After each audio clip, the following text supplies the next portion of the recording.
Fraction.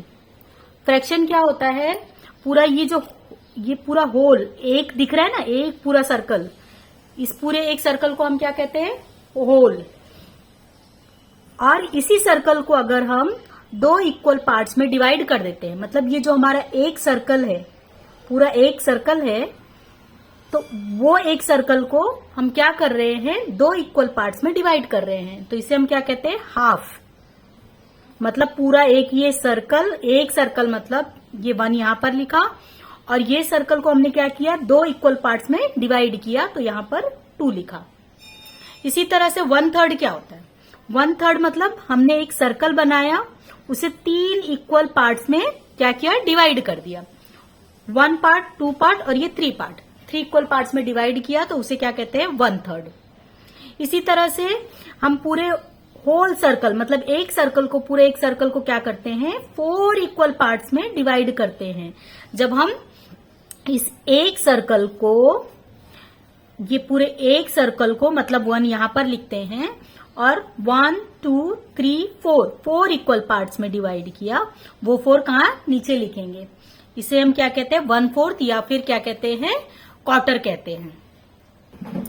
मतलब यहां पर भी जैसे पूरा 1 सर्कल है तो ऊपर 1 लिखेंगे, और कितने पार्ट्स में हमने, कितने इक्वल पार्ट्स में डिवाइड किया है इसे, 3, 1 2 3 इक्वल पार्ट्स में डिवाइड किया है, तो ये 1/3 हो गया।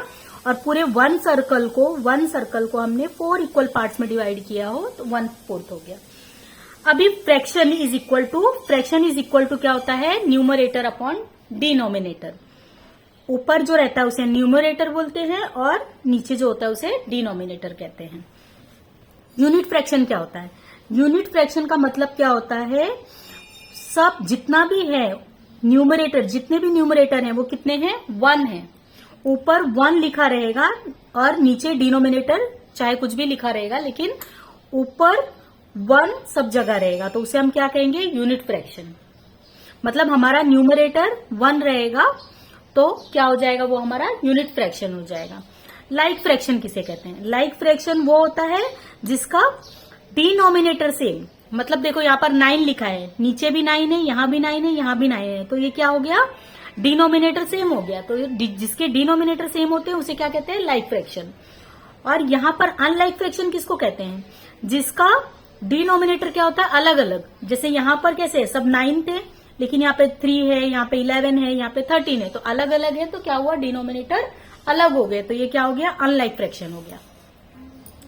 प्रॉपर फ्रैक्शन क्या होता है, प्रॉपर फ्रैक्शन वो होता है जहां पे आपका न्यूमरेटर क्या होता है, डिनोमिनेटर से कम होता है। मतलब देखो यहाँ पे न्यूमरेटर 3 है और डिनोमिनेटर क्या है, 4 है, तो 3 छोटा है, न्यूमरेटर छोटा है, और डिनोमिनेटर क्या है, बड़ा है।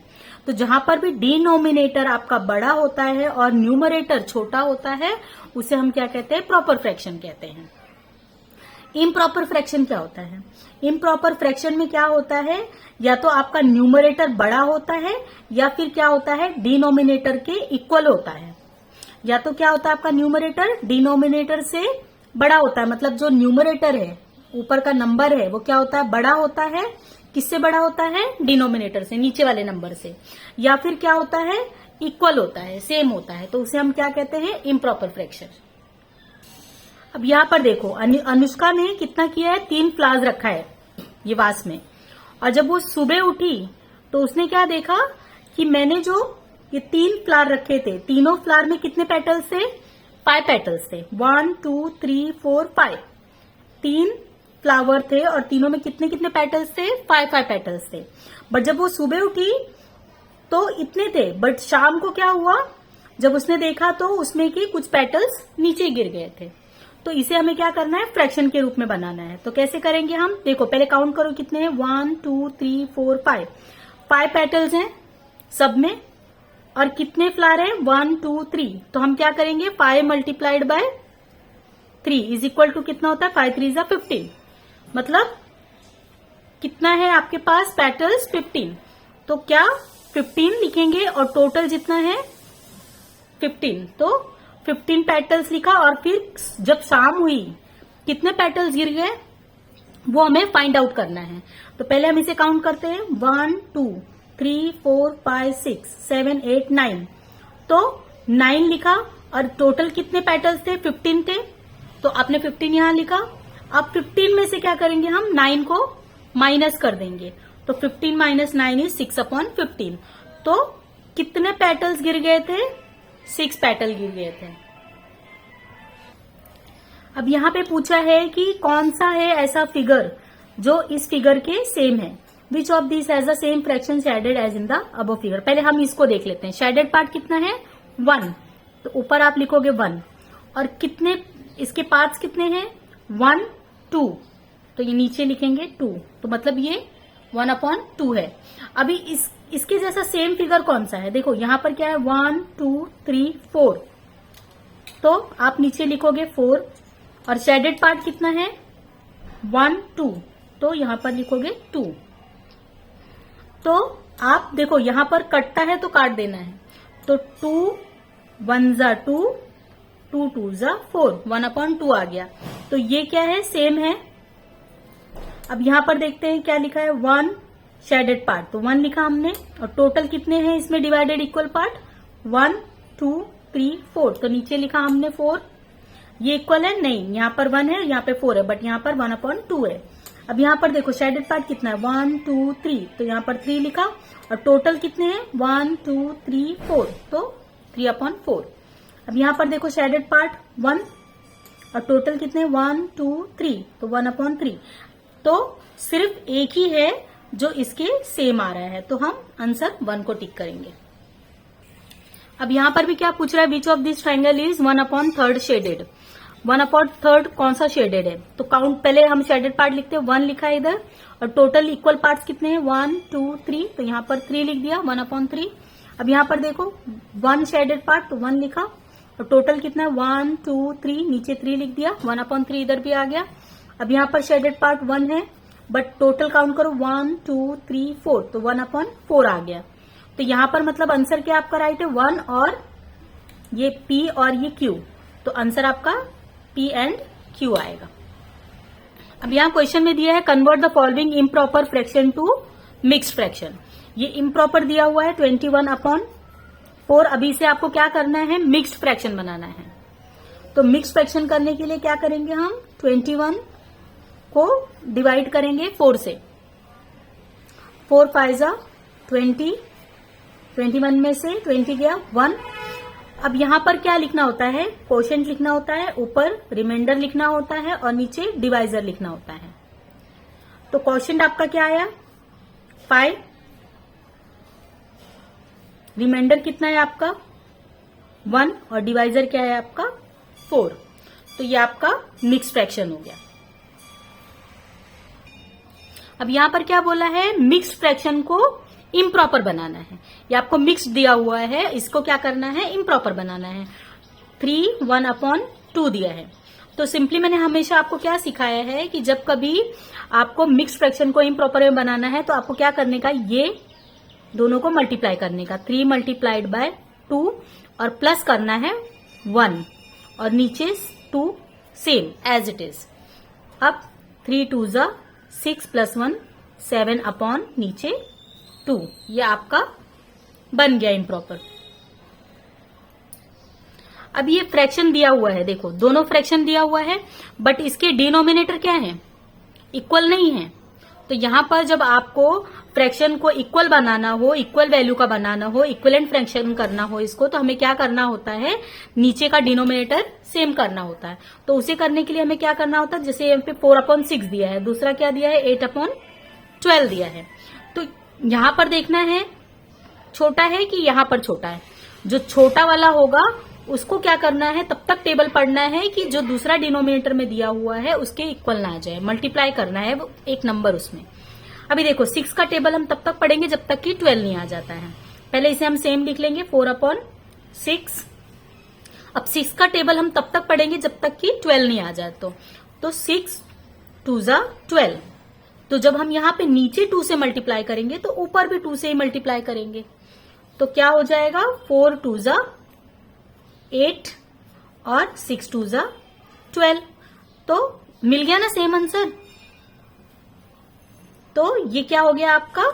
इक्वलेंट फ्रैक्शन हो गया, क्योंकि क्या हुआ आपका 8/12 आंसर यहाँ पे था, और हमने जब 4 में 2 को मल्टीप्लाई किया और 6 में भी 2 को मल्टीप्लाई किया तो सेम आ गया। तो ये क्या है, इक्विवेलेंट फ्रैक्शन है। तो हम इसे कैसे लिखेंगे, 4 2 जा 8, 6 2 जा 12 और ये वाला 8/12।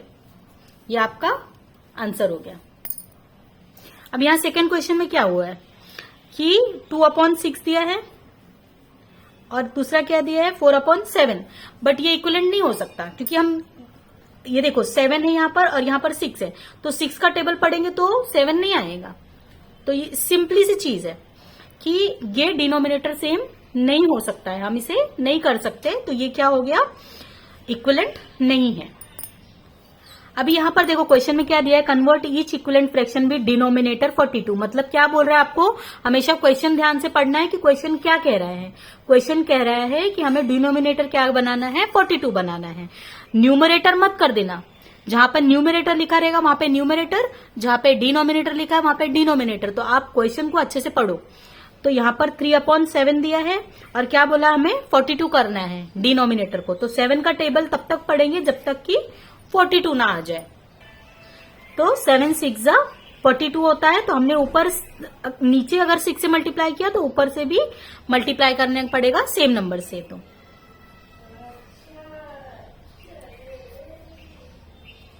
ये हमारा आंसर हो गया। अब यहां देखो क्वेश्चन में क्या बोला है, convert each equivalent fraction with numerator. देखो मैंने बताया था ना आपको कि क्वेश्चन ध्यान से पढ़ना है कि न्यूमरेटर को आपको करना है कि डिनोमिनेटर को करना है। तो यहां पर क्या करोगे आप, क्वेश्चन 2 का 4/7 दिया है और क्या बनाना है, ऊपर 32 बनाना है। तो 4 का टेबल हम तब तक पढ़ेंगे जब तक कि 32 ना हो जाए। तो 4 8 तो यहां पर भी 8 से ही मल्टीप्लाई करेंगे, जिस नंबर को ऊपर से मल्टीप्लाई करेंगे मतलब हमें क्या करना है, 32 लाना है। तो 4 का टेबल हम तब तक पढ़ेंगे जब तक कि 32 ना आ जाए। तो 4 8 32। अब 7 8 56, 32/56। इस तरह से कोई भी क्वेश्चन अगर आता है आपको तो आप पहले ध्यान से पढ़ोगे कि हमें यहाँ पे न्यूमरेटर को बनाना है कि डिनोमिनेटर को। जो नंबर से आप न्यूमरेटर में मल्टीप्लाई करोगे सेम नंबर से ही डिनोमिनेटर में भी मल्टीप्लाई करना है। अब यहाँ पर क्या बोला है, रिड्यूस टू लोएस्ट फॉर्म। क्या दिया है, 36 दिया है, यहां पर दिया है आपको 66। इसका एक सिंपल मैंने हमेशा आपको बताया हुआ है कि क्या करने का, फैक्टर निकाल लेने का। 36 2 1 2, 2 8 16, 2 9 18, 3 3 9, 3 1 3। अभी 66 का भी 6 1 6, 6 1 6, 11 1 11। या फिर आप इसको थोड़ा सा बड़ा भी कर सकते हो जिससे आपको काटने में आसानी हो। जैसे 66 लिखा है तो 0 2 4 6 होता है तो 2 के टेबल में होता है। तो 2 3 6, 2 3 6, 3 1 3, 3 1 3, 11 1 11। अब जो सेम है कट जाता है, 2 कट गया। अब 3, ये 3 से कट गया। ऊपर कितना बचा, 3 2 6 और यहां पर बचा 11। तो क्या आ गया, 6, 3 2 6 और यहां पर कितना बचा है, 11। तो आपका आंसर आ गया 6/11। इसको दूसरे मेथड से भी आप कर सकते हो। जैसे कि आपको पता है कि 6 के टेबल में 36 आता है, तो 6 6 36 और 6 11 66। ऐसे भी करके आप काट सकते हो। आपको जो भी इजी लगे उस तरह से आप कर सकते हो।